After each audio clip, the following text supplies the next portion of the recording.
The first Derby was in 1875, and at the time it was just some new little horse race. But my, how things have changed since then. Churchill Downs means the Kentucky Derby, and that means excitement and thrills for close to 100,000 racing fans. It all started about 75 years before this scene with Colonel M. Lewis Clark, the grandson of the famous explorer William Clark.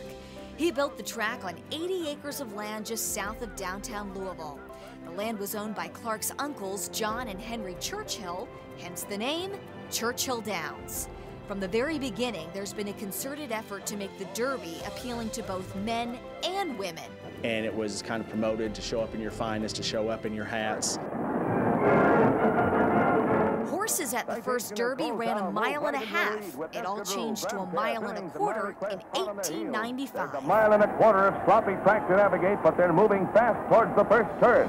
At the turn of the century, Churchill picks up steam, while other tracks experience a backlash. On the East Coast, where they had the most prominent racing, they closed from 1910 to 1913 due to anti-gambling sentiment.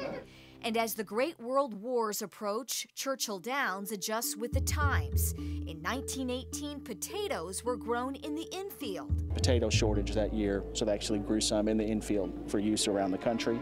But by the end of World War II, the Derby was almost canceled. In 1945, Americans had other things on their minds and travel was restricted.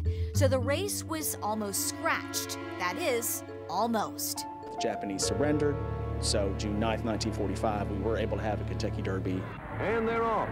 The record for the longest-running consecutive sporting event in American history is kept intact. And our cameramen say... By 1952, the Derby is broadcast on national TV. It's Derby Day in Dixie, and Louisville, Kentucky is the mecca for 100,000 fans. The next several decades include dozens of improvements, making Churchill the modern track it is today. Despite giant video screens, night racing, and more seating than ever before, though, it's the traditions that have been followed for 140 years that make the Kentucky Derby an event like no other. Here in Louisville, Kentucky, it's what we're known for. So 140 years later, and what started as just some little old horse race is now one of the most premier sporting events in the world. At Churchill Downs, I'm Lindsay Allen, WDRB News.